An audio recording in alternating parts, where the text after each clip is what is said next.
बिलावल भुट्टो ज़रदारी साहब ने आज खिताब करते हुए एक ही सफ़ में खड़े कर दिए हैं नवाज़ और इमरान। कहते हैं दोनों इंतकामी सियासत करते हैं और नून लीग का इरादा यही है कि हुकूमत में आकर दोबारा इंतकामी सियासत करेंगे। पीडीएम हुकूमत ने भी यही किया था। न सिर्फ ये बल्कि आज उन्होंने चित्राल में खिताब करते हुए ये भी कहा कि चित्राल की आवाम की उनके मुताबिक ख्वाहिश है कि आसिफा यहाँ से लड़ें और ये उनकी ख़ानदानी नशस्त है। उनकी नानी यहाँ से लड़ी थी, अब आसिफा अगर नहीं राज़ी होती तो उनके ख़ानदान से कोई आएगा और इस सीट के ऊपर लड़ेगा। मेहमन, अभी हमने एजाज़ और इरशाद भट्टी साहब की इसके ऊपर राय सुनी। भट्टी साहब मरूसी सियासत के हक़ नहीं है और एजाज़ कहते हैं हमारे सब कॉन्टिनेंट के कुछ हालात वाक़यात ऐसे हैं और ऑब्वियसली कुछ इलाके भी होते हैं, सीट्स भी ऐसी होती हैं। आपकी इसके ऊपर क्या राय है? क्या बिलावल भुट्टो ज़रदारी जब ये बात करते हैं या मुस्लिम लीग नून जब ये बात करती है तो मरूसी सियासत की जो इसमें अंडरटोन्स है, डायरेक्टली मरूसी सियासत के ऊपर पॉइंट आउट करता है, ये हक़ में जाएगा, मुखालफत जाएगा? इस तरह की सियासत की जगह है?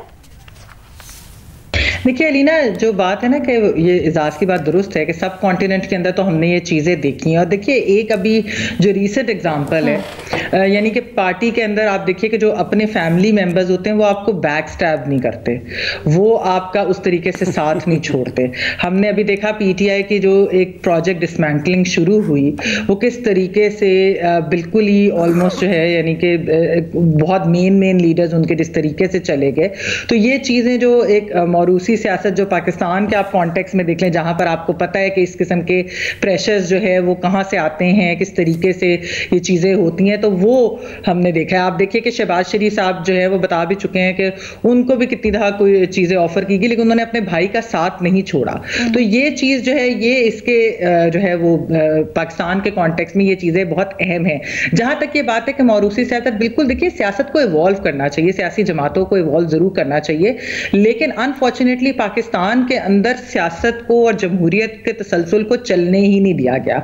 आप ये देखिए कि जब एक 2008 से 18 तक जो एक जमहूरियत की ट्रांजिशन हो रही थी, उस ट्रांजिशन को किस तरीके से रोका गया और एक हाइब्रिड निजाम जो है थोप दिया गया और अब जो है हाइब्रिड प्लस क्या प्लस होने जा रहे हैं। तो ये इस सबको रोल बैक कैसे किया जाएगा, क्योंकि आपने सियासत और सियासी जमातें और जमहूरियत को आपने इवॉल्व ही नहीं पाकिस्तान के अंदर करने दिया। तो ये भी एक बहुत बड़ी वजह है कि कोई न्यू लीडरशिप या इस तरह की चीजें जो है वो हमारे सामने नहीं आती। वैसे ये जो दोनों चीजें मेहमल ने कही है, मजहर अब्बास साहब के आपस में एक दूसरे को कॉन्ट्रडिक्ट। मैडम शेख देखिए, एक सेकंड भट्टी साहब प्लीज। देखिए, पहली चीज़ ये कि मौरूसी सियासत जनरली उसको डिस्करेज करना चाहिए। उसकी बड़ी सिंपल सी वजह है। अब कांग्रेस, इंडियन कांग्रेस की मिसाल ले लें, नहीं चल सके, राजीव गांधी नहीं कामयाब हो सके ना, कांग्रेस का डिक्लाइन हमें नज़र आ रहा है। दीगर अगर आप श्रीलंका में भी ले लें तो वहाँ भी हमें डिक्लाइन नज़र आ रहा है। तो जनरली मौरूसी सियासत एक ख़ास पैराए में अगर हम देखें, अगर भुट्टो को फांसी नहीं होती तो शायद मौरूसी सियासत उतनी हमें मजबूत नज़र नहीं आती। हमारे यहाँ हैं बहुत से ख़ानदान हैं, एक होती है कि फ्यूडल फैमिली है, उनके अंदर हमें वो नज़र आता है। एक ये कि अगर जुल्फ़िकार अली भुट्टो को फांसी हो जाए, बेनज़ीर भुट्टो शहीद हो जाए, तो जो उसका सपोर्टर है, उसका वोटर है, वो इमोशनली अटैच हो जाता है उससे।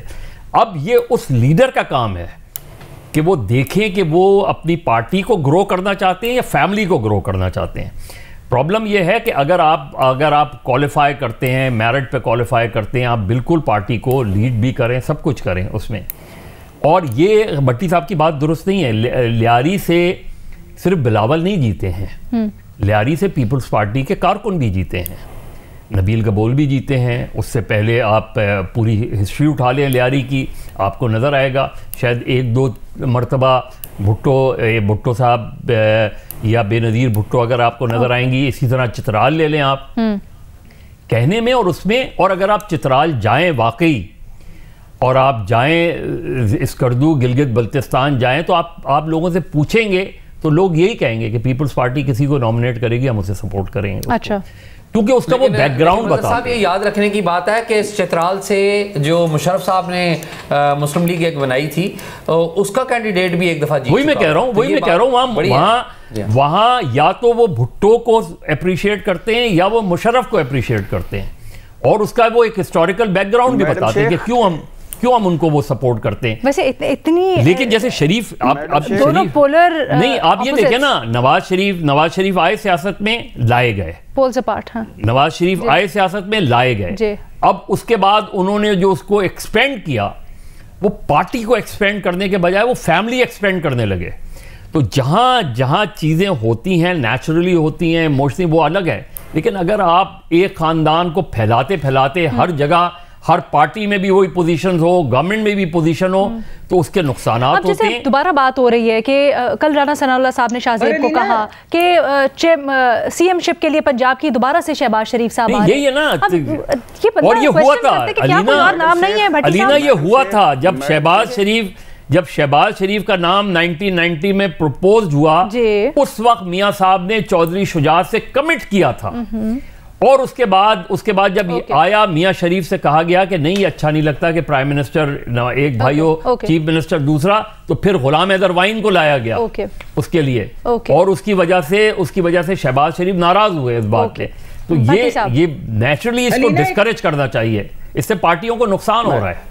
भट्टी साहब। मैडम शेख, एक बात तो ये है कि आप चौधरी शुजात की सच तो ये है, किताब पढ़ लें, उसमें वो लिखते हैं 8 मरतबा हाउस ऑफ शरीफ ने मुझे चीट किया, और वो किस पे था? उसमें से 5 मरतबा था वजारत आला पंजाब पे। अगर महमल का ये पॉइंट है कि शहबाज शरीफ ना होते तो नवाज शरीफ मजबूत ना होते, मरियम ना होती तो नवाज शरीफ की वापसी ना होती, इमरान खान के साथ कोई बेटा, भाई या माँ या बेटी होती तो वो आज मुश्किल में ज़्यादा ना होते या कम मुश्किल में होते, तो यहाँ तक तो बात मैं मान लेता हूँ। लेकिन अगर आप बात करते हैं जमहूरियत की, अगर आप बात करते हैं सिविलियन बालादस्ती की, अगर आप बात करते हैं शफाफ और फेयर इलेक्शन की, तो फिर खुदा के लिए लाहौर में बहुत सारी मरियम से ज़्यादा टैलेंटेड होगी। बात ये कर रही थी उस वक्त महमल, वो बात इस वक्त महमल ये कर रही थी। हाँ एग्जैक्टली जी, आप समझाइए महमल। हाँ, सिर्फ मैं एक चीज एक मिनट सुन लीजिएगा, लुकमा सुन लीजिएगा, उसके बाद आप कंप्लीट कर लीजिएगा। मैं मुख्तसर कर ले कंप्लीट अलीना, अगर भट्टी साहब कंप्लीट करना चाहते हैं मैं उनको कर ले प्लीज कर ले। अच्छा, मैं अलीना देखें, एक तो पाकिस्तान के अंदर आप देखें कि अगर पॉकेट्स के अंदर मौरूसी सियासत वो लोग भी क्रिटिसाइज करते हैं जो कि खुद अगर उनके घर की सीट हो, यानी जिससे वो इलेक्शन लड़ते हैं, तो उसके बाद वो या खुद लड़ेंगे या अपने ही बच्चों को लड़ाएंगे या अपने खानदान वालों को लड़ाएंगे। एक तो खैर ये पाकिस्तान के अंदर ये बरादरी सिस्टम और ये खानदानी और ये वाली चीज भी है। दूसरी, जिस तरह जो बात मजहर साहब ने की है कि वाकई देखिए, आप भुट्टो साहब को फांसी लगाई, मोहतरमा बेनजीर भुट्टो को शहीद किया गया, और उसके बाद आप कहते हैं कि ये किस तरीके से है कि जी ये जो है मौरूसी सियासत है और ये सारा कुछ है। ये भी एक वो वाली चीज होती है, उसी की कड़ी होती है।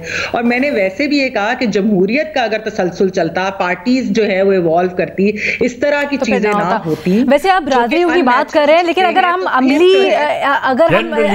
अमली इलेक्टोरल साइंस को देखें ना सर, तो वहां पर बरादियों के नाम पे वोट डालते हैं और वोट इसी तरह से जनरली देखिए पार्टियों का अलमिया है।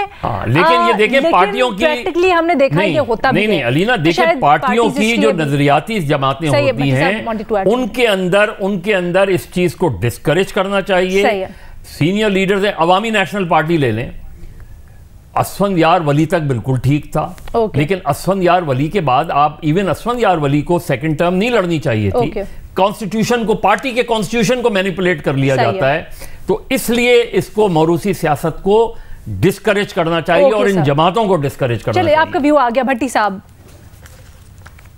मैडम शेख, बुनियादी तौर पे इशू ये है कि आप जब मौरूसी सियासत क्या करना चाहते हैं आप, यानी आप को इस्टेब्लिशमेंट कहती है कि अपनी पार्टियों में आप फेयर एंड फ्री इलेक्शन ना करवाएं। इस्टेब्लिशमेंट कहती है कि आप मरियम नवाज या शहबाज शरीफ को सीएम बनाने की बजाय किसी और की बजाय इनको बनाएं। इस्टेब्लिशमेंट पार्टियां तोड़ देती है भट्टी साहब कि इस्टेब्लिशमेंट क्यों तोड़ देती है? इसलिए तोड़ती है कि उनके मकासद हल नहीं हो रहे होते। मजहर भाई वो फिर दूसरी तरफ निकल जाएगी। मेरी बात वैसे बुनियादी है ना सर। आप मुस्लिम लीग नून को कितनी मरतबा तोड़ा गया, पीपल्स पार्टी को कितनी मरतबा तोड़ा गया, देख लेना। भट्टी साहब इस बहस में ना जाए हम, मेरा ख्याल। भट्टी साहब बात बड़ी बुनियादी सी है, अगर आप इसका जवाब दे दे तो। मैं ये कहना चाहता हूं कि पहली बात यह है कि जब आप गेट नंबर 4 पे फख्र करेंगे, जब आप लंदन हो, दुबई हो, पाकिस्तान हो, मिलकर डीलें करेंगे, जब आप मिसाके जमहूरियत करके उसकी पीठ में छुरा घोंपेंगे, जब आप इस्टेब्लिशमेंट के साथ मिलकर अपने एवन फील्ड और सरे महल बनाएंगे, जब आप अपने वजीर आजम आप हैं, नीचे कुछ हो रहा है, मेरा कोई मैं कोई जिम्मेदार नहीं, जब ये करेंगे तो जमहूरियत कैसे आएगी?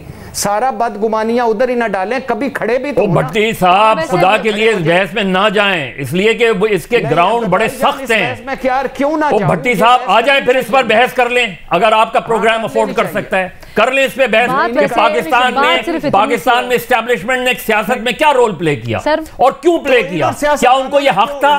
क्या उनको ये हक था? क्या उनको ये राइट था कि इस मुल्क में मार्शल लॉ लगाएं? क्या उनको ये राइट था? क्या उनको ये राइट था कि लीडर्स को पैदा करें? नवाज शरीफ को किसने पैदा किया? नवाज शरीफ सियासत में था।